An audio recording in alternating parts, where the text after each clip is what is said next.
तो गाइस कैसे हो आप लोग। तो स्वैलो द स्टार के नेक्स्ट नॉवल के एपिसोड नंबर 265 में आपका स्वागत है।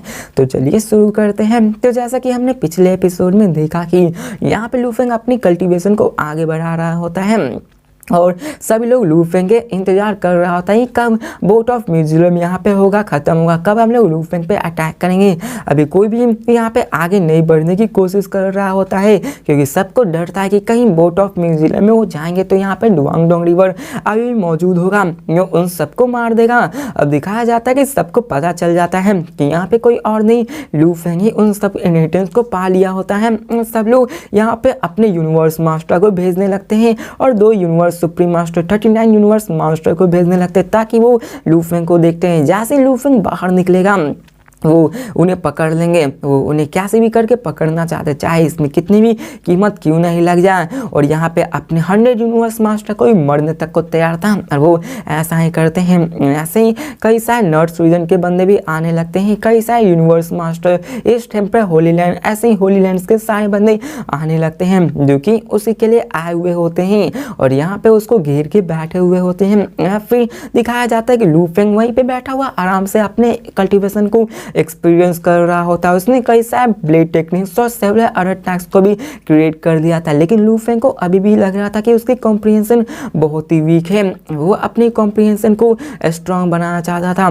ताकि वो और भी स्ट्रॉन्ग हो सके। वो कहता है कि मुझे जितना हो सके अपने वाइट विंग्स को भी लेना होगा ताकि मैं अपने गोल्डन स्पेस को कल्टिवेट कर सकूं। और अभी तक मैं आपको बता दूं कि लूफेंग ने अपने विंग्स को नहीं लिया होता है, जिसके कारण उसको विंग्स को भी लेना था और जबकि उसकी विल पावर बढ़ चुकी थी तो उसको लेने के लिए तो उसको जाना ही था। और वो क्या था कि यहाँ पे देखा जाए तो मेरे पास बोट ऑफ म्यूजियम और स्पेस ऑफ इनहेरिटेंस है, मैं इन सबको अपनी गॉड कंट्री में भी डाल सकता हूँ और अगर यहाँ पे कुछ हुआ तो मैं अपनी एनिलेशन टेक्निक को भी यूज़ कर सकता हूँ। और लूफेंग बहुत ही कॉन्फिडेंस था क्योंकि उसकी 9 इमोर्टल्स बॉडी एक यूनिवर्स मास्टर जितनी पावरफुल हो चुकी थी और यहाँ पे उसके रहते हुए उसे यूनिवर्स सुप्रीम मास्टर से भी डरने की कोई ज़रूरत नहीं थी और उसके पास तो अपने एनिलेशन की भी टेक्निक थी।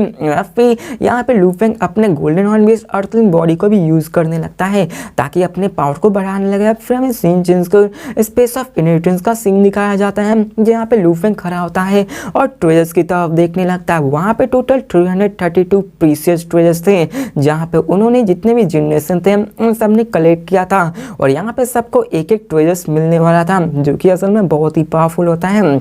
और अब फिर उन सारे वो ट्रेजर्स को देखने लगता है जिनमें कि एक मेटा एम्ब्रॉयड टर्म होता है जो कि वहाँ पे पढ़ा हुआ था, जो कि किसी भी ट्रेजर्स को आके पढ़ा सकता है। और लूफेंग उन सारे ट्रेजर्स को एक एक करके देखने लगता है जहाँ पे कई सारे foggy light void space golden universe nirvana nirvana रीएसेंस होता है। लूफेंग ऐसे करके उन सबको देखने लगता है जिसमें कि कई सारे सीक्रेट इंग्रेविंग्स भी होते हैं। अब लूफेंग कहता है कि आखिरकार मुझे कौन सा ब्लेड एम्ब्रॉयड में चूज करना होगा, मुझे सिर्फ एक ही चूज करना है, आखिर मैं किसको चूज करूं। लूफेंग उन सारे 222 पीसेस की तरफ देखने लगता है। अब लूफेंग सिर्फ एक ही ले सकता है क्योंकि यहाँ पे कई सारे हैं, special force weapon, close combat weapons, counter special weapons, ये सारे मशीन्स थे। लूफेंग उन सबको देखने लगता है। इन मशीन्स के बारे में मैं आपको डिटेल से नहीं बताऊंगा क्योंकि ये सारे वही थे, ऐसे ही बकवास थे। लूफेंग किसी एक को ही लेने वाला है। लूफेंग उन सबको देखने लगता है। वहाँ पे लूफेंग को 3 ब्लेड एम्ब्रॉयज दिखते हैं जिनमें से एक को लूफेंग को फेवरेट आने लगता है जो कि उसके शैडो ब्लेड की तरह ही दिख रहा होता है और लूफेंग उसके देख कर क्या आता है कि ये मेरे लिए टेक सुटेबल होगा और लूफेंग उसमें से एक ब्लेड को ले लेता है। जैसे ही लूफेंग उसको टच करता है उसमें से काउंटलेस लॉक एंड कार्विंग्स लूफेंग के अंदर आ जाती है। उसको देख कर लूफेंग हैरान हो जाता है और कहता है कि इसकी ब्लेड एम्ब्रॉय यहाँ पे ऐसी है कि जब तक मैं अपने टॉप पे नहीं जाऊँगा या फिर मैं मर न जाऊंगा, इसकी ब्लेड एम्ब्रॉय यहाँ पे आगे बढ़ती रहेगा, मेरे साथ रहेगी, इसलिए मैं इसको ब्लड शैडो बोलूंगा, जो शैडो मेरे पास हमेशा रहेंगी। यहाँ पे लूफेंग उसकी पावर का भी अंदाजा नहीं लगा पा रहा था। अब यहाँ पे जैसे जैसे लूफेंग पावरफुल होगा वो भी उसका ब्लेड भी पावरफुल होगा। अब लूफेंग सोचने लगता है कि यहाँ पर तो मैं बाकी सारे ट्रू ट्वेस्ट ऑर्डर स्किल्स को नहीं ले सकता क्योंकि वो बाकी सारे जनरेशन के लिए थी। फिर दिखाया जाता है लूफेंग को जो कि अपने स्पेस ऑफ इनहेरिटेंस में होता है, वहाँ पे वो अपने ब्लेड के साथ प्रैक्टिस करने लगता है। अब बारी थी लूफेंग की अपनी सी विंग्स को भी लेने के लिए। अब लूफेंग सी विंग्स और बोट ऑफ म्यूजियम वो दोनों मशीन टाइप थी और उन सब के बारे में वो देखने लगता है। फिर से हमें फ्लेम आइस सीजन का सीन दिखाया जाता है यहाँ पे लूफेंग यहाँ पे अपने टीचर प्राइमरी सिटिंग लीडर को कहता है कि यहाँ पे मैं अभी रुका हुआ हूँ, लेकिन मैं यहाँ से बाहर भी निकलना चाहता हूँ और मुझे होप है कि मैं यहाँ पे डरूंगा नहीं। अब यहाँ पे दिखाया जाता है लूफेंग अपने स्टार टावर के अंदर चला जाता है। वो अपनी निर्वाणा रीएंसेंस टेक्निक को भी यूज़ करने लगता है। कहता है कि अल्दो मैं किसी सुप्रीम मास्टर को तो नहीं हरा सकता हूँ, लेकिन जब मैं यहाँ पे अपनी यूनिवर्स मास्टर बनूंगा और मेरी गॉडली पावर बढ़ेगी तो मैं उन सबको जरूर मारने में सक्षम हो पाऊंगा। यहाँ पे लूफेंग अभी भी बोट ऑफ म्यूजियम में था और दिखाया जाता है कि लूफेंग अब यहाँ पे चांस आ गया था यहाँ से बोट ऑफ म्यूजियम को लेकर जाने के लिए। तभी दिखाया जाता है कि जितने भी बंदे वहाँ पे रुके हुए थे बोट ऑफ म्यूजियम के वहाँ पे, तभी वो गायब हो जाता है, जिसको देखकर सब लोगों को पता चल जाता है कि लूफेंग अब बाहर निकलने वाला है। लूफेंग भी यहाँ पे कॉन्फिडेंट था कि वो सब उन सबको मार तो नहीं पाएगा, लेकिन अपने आप को प्रोटेक्ट तो कर ही पाएगा। वो सब कहते हैं कि लूफेंग को भागने मत दो और सभी वो सब लूफेंग को कैच करने लगते हैं, पकड़ने लगते हैं और जितने भी यहाँ पे क्लैंस के हायर्स होते हैं सब लोग उधर जाने लगते हैं। यहाँ पे first two master third fourth sixth यहाँ पे जितने भी होते हैं ना वो सभी लूफेंग की तरफ जाने लगते हैं। यहाँ पे कौन कौन था उन सबका नाम नहीं लूंगा, बहुत ही लंबा लिस्ट था, बस ऐसा समझ लो पूरे के पूरे यूनिवर्स उसी ने लूफेंग के पीछे पड़ गया होता है। यहाँ फिर दिखाया जाता है कि वो सभी लूफेंग के उसी को पीछा करने लगते हैं कि भाग कर जाओगी क्या हम। यहाँ पे फ्लेम रीजन में पूरी तरह स्टॉर्म्स आने लगती हैं और यहाँ पे अभी तक भी कोई भी कंफर्म नहीं था। सबने अंदाजा लगाया था कि ये ब्लू बर्ड हो सकता है या फिर लूफेंग हो सकता है। सबने ये प्लान बनाया था कि कोई भी क्यों ना अपीयर हो, ब्लू बर्ड या फिर लूफेंग, दोनों को हम सब मिलकर पकड़ेंगे। सभी उसकी तरफ जाने लगते हैं। अब यहाँ पे फिर से बहुत ही लंबी चौड़ी होती है कि यहाँ पे कई सारे मास्टर्स होते हैं, वो सभी लूफेंग की तरफ जाने लगते हैं। अब लूफेंग को पकड़ने लगते हैं। अब दिखाया जाता है कि वहाँ पे नर्ड ट्रू मास्टर्स के भाई बंदे आ जाते हैं, वो सभी 1 लाख टाइम स्पीड से तरफ से लूफेंग की तरफ जाने लगते हैं। अब लूफेंग सिर्फ 100 टाइम्स लाइट स्पीड को ही होता है। तभी वहाँ पे वॉइस आके कहती मिल्की वे हॉडी लीडर, हमारे ईस्ट एम्पर होली लैंड के एंसेस्टर तुमसे मिलना चाहते हैं। तो ये सुनकर लूफेंग जो कि कमरे के अंदर बैठा हुआ था वो उसकी तरफ देखता और कहता है कि आगे का ईस्ट एम्पर होली लैंड ये तो टॉप वर्दी के पावर आता है और यहाँ पे ये जरूर नॉट ट्रू मास्टर उससे मिलना चाहते हैं। कहता है कि आखिर क्यों, और लूफेंग कहता है कि मेरे पास अभी अर्जेंट मैटर्स हैं, मैं यहाँ पे अभी ओरिजिनल यूनिवर्स में जाना चाहता हूँ, मैं बाद में आके बात कर लूंगा। तो यहाँ पे दिखाया जाता है नॉट ट्रू मास्टर को जो कहता है कि ऐसा लगता है कि आप हमारे होली लैंड एंसेस्टर को नहीं जानते हैं और आप यहाँ पे उसको रिस्पेक्ट नहीं शो करना चाहते हैं। अगर आप यहाँ पे ओरिजिनल यूनिवर्स में चले जाएंगे तो हम आपको कभी पकड़ नहीं पाएंगे। अब लूफेंग यहाँ पे शांता और कॉन्फिडेंट भी था और वो कहता है कि क्या ऐसे ईस्ट एम्पर होली ने अपने गेस्ट को इन्वाइट करते हैं। तो वो बंदा कहता है फिर मुझे ब्लेम मत करना और वो उस पर अटैक कर देता है। लूफेंग के पास तो स्टार टावर थी, लूफेंग को डरने की क्या बात थी। लूफेंग के पास बोट ऑफ म्यूजियम भी थी जिसको डुआनडोंग रिवर ने रिमॉडल कर दिया था, जिसके कारण बोट ऑफ म्यूजियम की पावर और भी ज़्यादा बढ़ गई होती है। अब दिखाया जाता है कि वो जैसे ही बोट ऑफ म्यूजियम पे अटैक करता है ना वहाँ पे वो सभी चीज़ें बदलने लगती हैं और नाइट ट्रू मास्टर कहता है चलो सरेंडर करो। अब वो लोग भी जान गए थे कि यहाँ पे बोट ऑफ म्यूजियम को चेंज कर दिया गया है, यहाँ पे उसकी पावर भी बढ़ चुकी है, जिसके कारण वो सब इसका कुछ भी नहीं कर सकते हैं। प्रीवियसली बोट ऑफ म्यूजियम बहुत ही कमज़ोर था लेकिन इस वक्त वो बहुत ही स्ट्रॉन्ग था। अब दिखाया जाता है कि वो उसको कुछ भी नहीं कर पाते हैं और बोट ऑफ म्यूजियम सिर्फ 100 टाइम्स लाइट स्पीड से फ्लाई कर रहा था और उसको रोक भी नहीं पाता और वो कहता है कि आखिरकार ये कैसे हो सकता है, ये बोट ऑफ म्यूजियम इतना पावरफुल कैसे हो सकता है और किसी को भी विश्वास नहीं हो रहा होता है। अब सब लोग मिलकर लूफेंग को रोकने की कोशिश कर रहा होता है, उसको बाइंड करने की कोशिश कर रहा होता है लेकिन कोई फायदा नहीं था। बोट ऑफ म्यूजियम उन सभी की गॉडली पावर्स को कट ऑफ कर देता था और लूफेंग कहता है कि बोट ऑफ म्यूजियम ये तो सच में पावरफुल है। लूफेंग ऐसे ही आगे बढ़ने लगता है, वो बड़े ही आराम से था क्योंकि वो सिर्फ उसका कुछ भी नहीं कर सकता। अब यहाँ पे मिया मास्टर वो कहते हैं कि हम लोग क्या करें ना ट्रू मास्टर, अगर हम लोग ऐसा इसको नहीं रोक पाएंगे तो यहाँ पे ये यहाँ से चला जाएगा।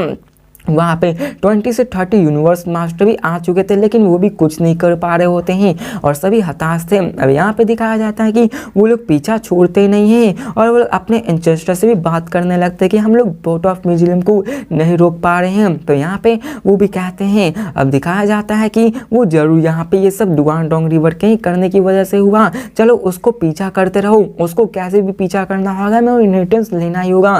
तो नॉट ट्रू मास्टर पूछता है कि अगर मैं उससे छीनने में नाकामयाब हो गया तो वो कहता है कि एंचेस्टर की तुम्हें कैसे भी करके ये करना होगा। तो ये सुनकर नॉट ट्रू मास्टर को विश्वास नहीं होता कि उसके एंचेस्टर ऐसे कर रहे हैं, तो उसे नॉट ट्रू मास्टर को ऐसा करना ही पड़ता है। फ्लेम आइसोलेशन में ऐसे ही टाइम बीतने लगता है और सभी के सभी बंदे लू फेंग को रोकने की कोशिश कर रहे होते हैं, लेकिन वो तो रुक ही नहीं रहा था। डिवाइन आई क्लैन का ट्रू मास्टर, जितने भी ट्रू मास्टर होते हैं वो सभी होते हैं। लू फेंग यहाँ पे कहता है तुम सारे इडियट्स डिवाइन क्लैंस के, तुम्हें क्या लगता है कि तुम इसको सीज कर पाओगे? और फिर यहाँ पे स्केलेटन क्लैन, सभी क्लैंस के बंदे आ जाते हैं। तो यहाँ पे एक ही चीज़ को बार बार बताया गया है, ये लोग कितने भी कोशिश क्यों ना कर लें, वो लोग लू फेंग को नहीं ले सकते हैं। वेकिंग 10 सेकेंड में 16 true treasure supreme true treasures लू फेंग के शिप पे अटैक कर रहे होते हैं, लेकिन फिर भी कुछ नहीं होता है। यहाँ पे सिर्फ वो अपने टाइम को ही वेस्ट कर रहे होते हैं, इन सब से उनका कोई भी फ़ायदा नहीं होता है। और फिर दिखाया जाता है कि यहाँ पे जितने भी यूनिवर्स सुप्रीम ट्रू ट्रेजर्स को लेके आए हुए होते हैं उन सब का कोई भी फ़ायदा नहीं होता है। और यहाँ पे सब लोग हैरान हो जाते हैं कि आखिर हम क्या करें। और यहाँ पे वो कहते हैं कि मुझे विश्वास नहीं होता कि आखिर, अब यहाँ पे समझ लो कि एक ही सीन को पूरे चैप्टर्स में यहाँ रिपीट किया गया होता है और तभी यहाँ पे सब लोग हार चुके होते हैं। तभी नॉट ट्रू मास्टर आके कहता है कि मैं यहाँ पे अपने नॉट ट्रू मास्टर अपने एंचेस्टर की तरफ से एक डील लेकर आया हूँ, जिसको सुनकर लू फेंग उसकी तरफ देखने लगता है। और यहाँ पे दिखाया जाता है कि वो सभी हैरान हो जाते हैं। फिर हमें सीन चेंज का फ्लेम आइस के कॉर्नर का सीन दिखाया जाता है, जहाँ पे सिटी माउंटेन गेस्ट बैठे हुए थे। वो उसकी तरफ देखकर कहते हैं डुआंगडोंग रिवर की मॉडल तो बहुत ही पावरफुल है, लगता है कि मुझे अपने स्टूडेंट की चिंता करने की कोई ज़रूरत नहीं है। जिसके बाद वो वहाँ से चले जाते हैं। माउंटेन सिटिंग गेस्ट आपको बहुत ही अजीब लग रहा होता है, क्योंकि आगे चल के आपको माउंटेन सिटिंग गेस्ट की असली सच्चाई मालूम चलेगी, जो कि बहुत ही रहस्यमय होने वाली है। फिर दिखाया जाता है कि वो तो डील लेके आ गया होता है। तो क्या यहाँ पे लू फेंग उसको डील लेगा कि नहीं? लू फेंग उसकी तरफ देखता है और कहता है डील, और वो भी ईस्ट एम्परर एंचेस्टर की तरफ से। लू फेंग कहता है कैसा डील? तो यहाँ पे वो नॉट ट्रू मास्टर कहता है कि पहले तो मैं आपको कंग्रेचुलेसन कहता हूँ, दूसरा ये कि हम यहाँ पे मेमोरी इनहेरिटेंस को लेना चाहते हैं और भी किसी वैल्यूबल्स को नहीं। तो लू फेंग कहता है मेमोरी इनहेरिटेंस, यहाँ पे वो कहता है नॉट ट्रू मास्टर तुम्हें नहीं लगता कि ईस्टर्न एम्परर एंचेस्टर जहाँ सोच रहे हैं? क्योंकि यहाँ पे लू फेंग को पता था कि मेमोरी इनहेरिटेंस बहुत बहुत ज़्यादा प्रीशियस है। नॉट ट्रू मास्टर कहता है कि हम लोग तुम्हें सब चीज़ ऑफर कर सकते हैं, तुम बोलो तुम्हें क्या चाहिए। तो लू फेंग कहता है कि कोई डील नहीं होगी, यहाँ तक कि वो अपने आप को सुप्रीम ट्रू ट्रेजर्स को भी देने को तैयार था। लेकिन यहाँ पे वो कहता है कि एक तो ये मेमोरी इनहेरिटेंस से क्या तुम इतना भी नहीं कर सकते? तो लू फेंग कहता है कि नहीं, मैं इतना नहीं करूँगा। तो यहाँ पे नॉट ट्रू मास्टर कहता है कि तो ये कैसा होगा कि तुम पार्ट ऑफ मेमोरी दो। अब यहाँ पे वो पूरी की पूरी मेमोरी ही मांग रहा था, तो इसको कि लू फेंग कदापि नहीं देने वाला था, लेकिन यहाँ पे वो पार्ट ऑफ मेमोरी कहता है। तो यहाँ पे लू फेंग रिफ्यूज़ नहीं करता और कहता है कि आखिर तुम्हें कौन सा चाहिए। तो ये सुनकर वो खुश हो जाता है। यहाँ पे वो कहता है ऑफ कोर्स हमारे एंचेस्टर को प्रैक्टिस एक्सपीरियंस चाहिए, हमारे टीचर को सिर्फ प्रैक्टिस एक्सपीरियंस चाहिए, जो कि जितना ज़्यादा पावरफुल हो सके उतना ज़्यादा। तो लू फेंग कहता है तुम्हारे एंचेस्टर सच में जानते हैं कि मोस्ट वैल्यूबल क्या हो सकता है। यहाँ पे आप लोग समझ लो कि जितने भी प्रैक्टिस इनहेरिटेंस होते हैं ना, एक्सपीरियंस, वो बहुत ही ज़रूरी होती है, क्योंकि उन सबको देखकर वो बहुत कुछ सीख सकते हैं और अपने आप को ब्रेक थ्रू को अचीव कर सकते हैं। और ये सबसे ज़्यादा एक्सपीरियंस वैल्यूबल्स होता है। यहाँ पे लू फेंग तो सबको नहीं देना चाहता था। अब लू फेंग सोचने लगता है परहैप्स मैं उन सबको ट्रिक कर सकता हूँ, क्योंकि उन सब की सॉलिड फाउंडेशन नहीं है, और हो सकता है कि मैं उनसे ट्रेस भी ले सकता हूँ, क्योंकि उसे सिर्फ एक ही पार्ट चाहिए होगा। अब यहाँ पे लू फेंग भी दिमाग लगाने लगता है और वो सोचता है कि मैं तो यहाँ पे डुआंगडोंग रिवर के इनहेरिटेंस को गिव अप नहीं कर सकता हूँ। अब यहाँ पे वो उसके पार्ट को भी देने वाला था। अब यहाँ पे वो कहता है कि मैं यहाँ पे आप पूरे इन्फॉर्मेशन को लीक नहीं करूँगा, अगर हमारे एंचेस्टर को चाहिए प्रैक्टिस मटेरियल तो सिर्फ वहीं पे ले सकते हैं। अब लू फेंग कहता है कि तुम्हारे एंचेस्टर तो बहुत कुछ जानते हैं, और वो कहता है इसी कारण तो ईस्टर्न एम्परर एंचेस्टर है जो कि बहुत चीज़ें जानते हैं, वो जानते हैं डुआंगडोंग रिवर की असली एक्सपीरियंस की पावर। यहाँ पे नॉट ट्रू मास्टर बहुत ही खुश हो चुका था, लेकिन यहाँ पे लू फेंग कहता है कि यहाँ पे सिर्फ एक ही इनहेरिटेंस है जो कि 3 सुप्रीम बीइंग्स के हैं। तो नॉट ट्रू मास्टर कहता है कि वहाँ पे 3 हो सकते हैं। तो यहाँ पे वो कहता है चलो मिल्की वे हर्डल लीडर अपनी प्राइस बताओ जो कि तुम लेना चाहते हो। तो लूफेंग कहता है कि हम लोग प्राइस के बारे में बाद में बात करेंगे, लेकिन पहले हमें ये देखना होगा कि क्या वो memory inheritance universe supreme master की यूल पावर को यहाँ पे आगे बढ़ा पाता है या फिर नहीं। यहाँ पे न ट्रू मास्टर हंसते हुए कहता है कि डुआंगडोंग रिवर की मेमोरी स्टोन्स में कई सारी इंफॉर्मेशन भरी हुई है, वहाँ पे ऑलरेडी इनकारनेशन से आगे आई हुई है। लूफेंग हैरान था।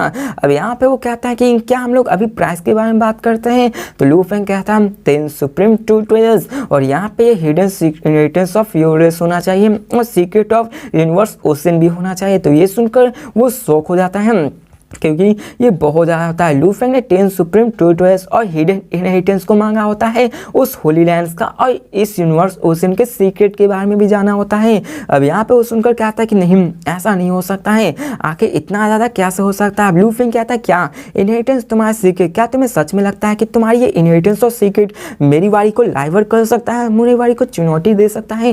कदापि नहीं, ऐसा कभी नहीं हो सकता है। और यहाँ पर तो लूफेंग ने 10 को मान लिया होता है। यहाँ पे अगर देखा जाए तो कई सारे यूनिवर्स मास्टर भी मारे जाते हैं सुप्रीम ट्रू ट्रेजर्स। यहाँ पे लूफेंग कहता है कि जल्दी डिसीजन बना, तुम्हें क्या करना चाहिए। जिसको सुनकर वो कहता है कि मुझे अपने एंसेस्टर से पूछना होगा।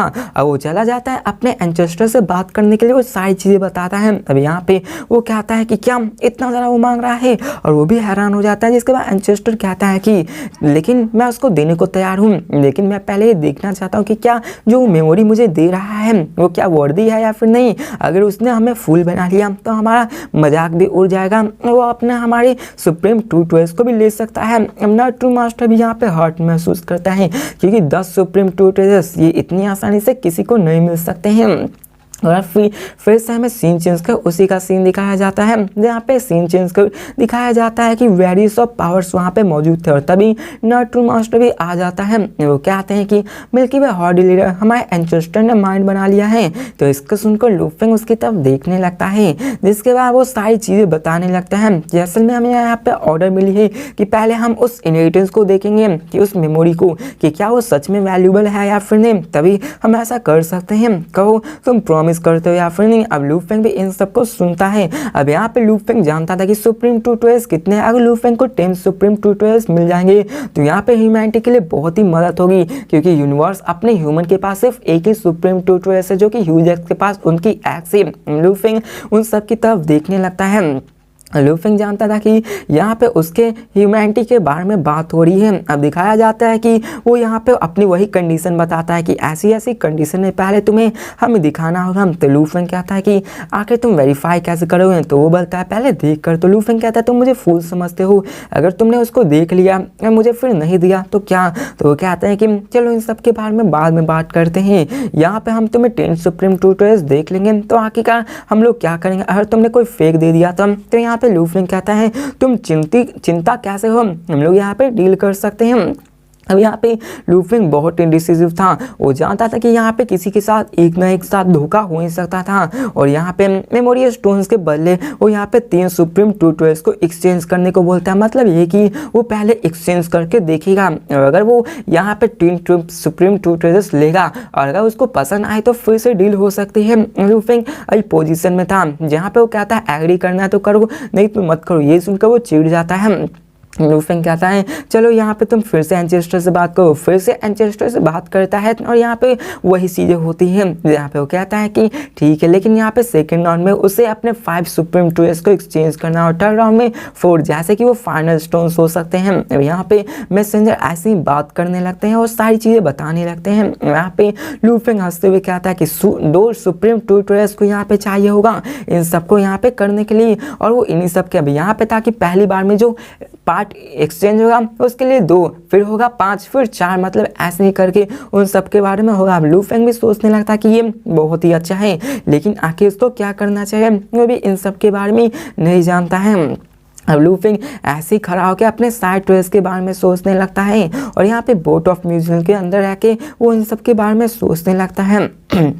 और अब फिर हमें दिखाया जाता है लू फेंग उन सारी चीज़ों, और यहाँ पे बहुत ही लंबा हो जाता है। और अब फिर हमें दिखाया जाता है लू फेंग जो कि अपने टीचर से भी ये सब पूछने चला जाता है कि आखिर उसे क्या करना चाहिए। वो भी ये सुनकर यहाँ पे हैरान हो जाते हैं, लेकिन यहाँ पे दिखाया जाता है कि लू फेंग की वो न्यूज़ से खुश होते क्योंकि रेस के लिए ये बहुत ही ज़रूरी था। और यहाँ पे ट्रू ट्रेजर्स भी बहुत ही था, ये सब कहते हैं कि बहुत ही अच्छा। अब लू फेंग जानता था कि वो क्या कर रहा है, इसलिए वो कहता है कि यहाँ पे आप लोग खुश रहिए, आप लोग चिंता मत करिए, मैं उस सारे इनहेरिटेंस को पूरी तरह से नहीं देने वाला हूँ।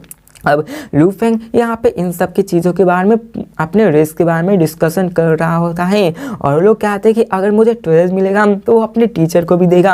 अब यहाँ पे दिखाया जाता है कि वो अपने जो ट्रेजर सुप्रीम ट्रेजर मिलेगा ना, वो प्राइमर केओस सिटी लीडर और ह्यूज एक्स को देगा, ताकि वो यहाँ पे इन सबको अच्छे से यूज़ कर सके। अब यहाँ पे बहुत ही लंबी चौड़ी बातें होने लगती है, जिसको कि मैं स्किप करता हूँ। अब लू फेंग को यहाँ पे आने के लिए 1000 साल भी लगने वाले होते हैं। अब यहाँ पे वो सभी खुश हो चुके होते हैं क्योंकि यहाँ पे लू फेंग बहुत ही कंट्रीब्यूशन कर रहा होता है। अब दिखाया जाता है लू फेंग को, यहाँ पे वो कहता है कि टीचर मुझे बहुत ही काइंडनेस शो कर रहे हैं, मैं यहाँ पे अपने वाइट विंग्स को बहुत ही जल्दी सीज कर लूँगा ताकि मैं अपने आप को और भी पावरफुल बना सकूँ। अब लू फेंग के पास अपनी वाइट विंग्स आ जाएगी तो यहाँ पे वो इससे ज़्यादा कर सकता है, लेकिन अभी के लिए उसको एक वाइट विंग्स भी चाहिए होती है, जिसके लिए वो उसको और भी ज़्यादा हील करना चाहिए था। या फिर हम दिखाया जाता है लू फेंग अपने लक पे डिपेंड करने लगता है। दिखाया जाता है कि लू फेंग को तो 1000 साल पास बीतने वाले थे इसको, और एक ही झटके में 1000 साल और पास हो चुके होते हैं इन सब के फाइनली में। और फाइनली लू फेंग यहाँ पे यूनिवर्स बोर्ड से बाहर निकल चुका होता है, और यहाँ पे लू फेंग ने डील को कैंसिल कर दिया होता है क्योंकि लू फेंग को वो डील पसंद नहीं आई होती। बाद में डील देखा जा होगा तो होगा। अब लू फेंग कहता फाइनली इतने लंबे अरसे के बाद मैं यूनिवर्स बोर्ड से बाहर हूँ, और मैंने यहाँ पे अपने आप को कॉम्प्रिहेंड करने के लिए भी बना लिया था, और मेरी कॉम्प्रिहेंशन पावर भी बहुत ज़्यादा थी। अब दिखाया जाता है लू फेंग जो कहता है कि पहले ओरिजिनल यूनिवर्स में रिटर्न होने से पहले चलो मैं अपनी विंग्स के बारे में भी देख लेता हूँ। और अभी लू फेंग का यहाँ पे बारी था अपने विंग्स को लेने के लिए। तो गाइस इसी के साथ ये वीडियो भी खत्म होती है, तो मिलते हैं नेक्स्ट वीडियो में, तब तक के लिए बाय।